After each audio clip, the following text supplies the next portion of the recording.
আসসালামু আলাইকুম ভিউয়ার্স, আশা করি সবাই ভালো আছেন। কক্সবাজারে আজকে আমাদের দ্বিতীয় দিন। আমরা আছি হোটেল ওয়াইন্ডি টেরাসে। তো আজকে সারাদিনের এক্সপিরিয়েন্সটা এই ব্লগের মাধ্যমে শেয়ার করব। আশা করি এনজয় করবেন, সাথেই থাকুন। Very good morning everyone. শুভ সকাল। রাতে অনেক ভালো ঘুম হয়েছে। তো এখন আমরা আর্লি মর্নিং ব্রেকফাস্ট করতে চলে যাব। তো দিনটা আপনাদের সাথে শেয়ার করব।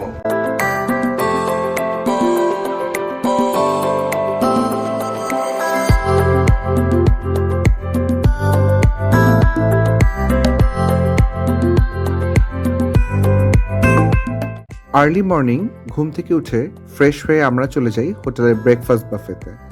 হোটেলের রেস্টুরেন্টটি দ্বিতীয় তলায় অবস্থিত। রেস্টুরেন্টে ঢুকে ফার্স্ট ইমপ্রেশন ইজ গুড। বেশ বড় ও ছিমছামভাবে সাজানো গোছানো।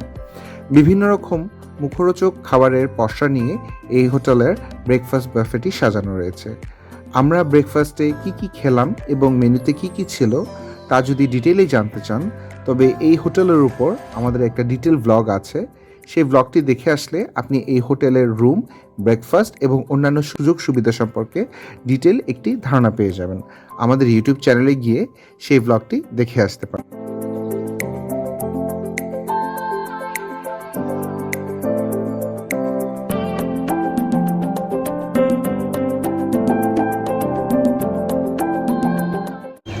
ভিউয়ার্স, আমাদের ব্রেকফাস্ট শেষ। আজকে আমরা এখন সমুদ্রে গোসল করতে যাব।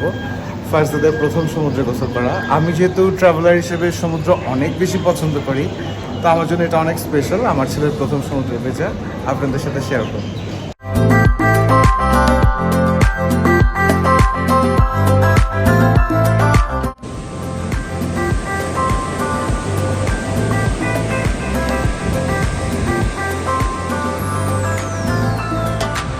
কক্সবাজারের সমুদ্র আমাকে বরাবরই খুবই টানে।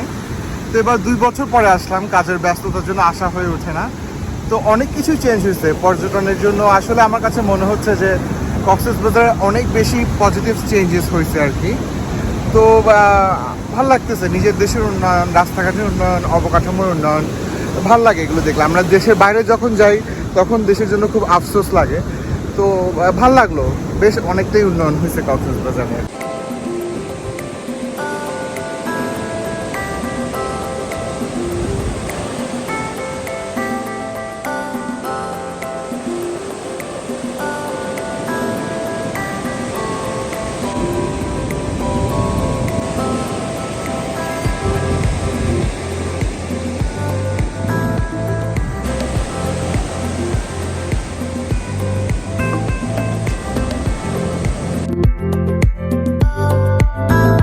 সমুদ্রের পাড়ে বেশ কিছু ভালো মুহূর্ত কাটিয়ে আমরা হোটেলে ফিরে এসে ফ্রেশ হয়ে চলে যাই হোটেলের সুইমিং পুলে।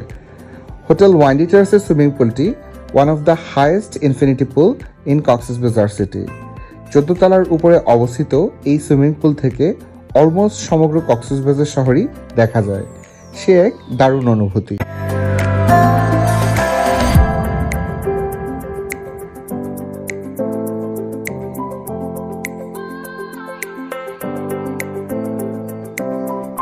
কক্সবাজারে এসে হোটেলের ছাদের উপর এই ধরনের একটা ইনফিনিটি পুল, বিচ ফেসড, আর কিছু কি লাগে?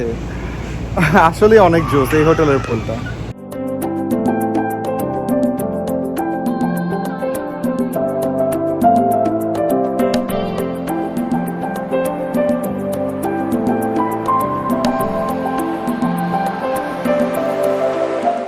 ভিউয়ার্স, আমরা এখন হোটেল থেকে চেক আউট করে বের হয়ে পড়বো। এখন প্রথমে যাব হচ্ছে কক্সবাজার রেলওয়ে স্টেশন। আইকনিক একটা রেলওয়ে স্টেশন হয়েছে, শুধু এটা দেখার জন্যই যাব। ওটা দেখে আমরা কক্সবাজার শহর থেকে বের হয়ে পড়ব। ফিউচার সিটি এক্সপ্যানশনের কথাটি মাথায় রেখে কক্সবাজারের নতুন রেলওয়ে স্টেশনটি শহর থেকে খানিকটা দূরে বানানো হয়েছে, যে জিনিসটি আমার কাছে ভালোই লেগেছে। চলতে চলতে একটা সময় ঝিনুক আকৃতির নতুন কক্সবাজার রেলওয়ে স্টেশনটি আমাদের কাছে দৃশ্যমান হয়। দেখে first impression is really good. দূর থেকে দেখতে বেশ ভালোই লাগছিল। ছিমছাম, সাজানো গোছানো এবং বেশ বড় জায়গা নিয়ে এই রেলওয়ে স্টেশনটি তৈরি হয়েছে।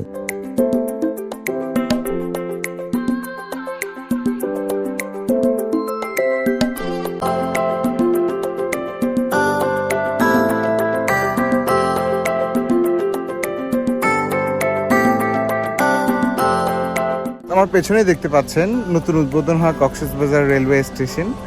স্টেশনটা আইকনিক, ভালো লাগছে, খারাপ না, এসে ঘুরে যেতে পারেন।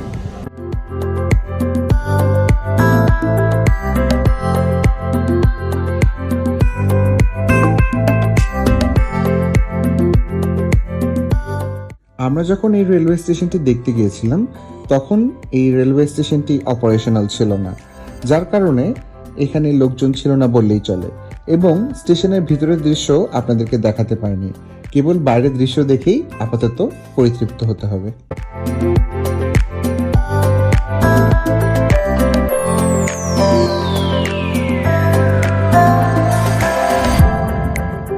ভিউয়ার্স, আপনাদেরকে ঘুরিয়ে দেখালাম কক্সবাজার রেলওয়ে স্টেশনটা।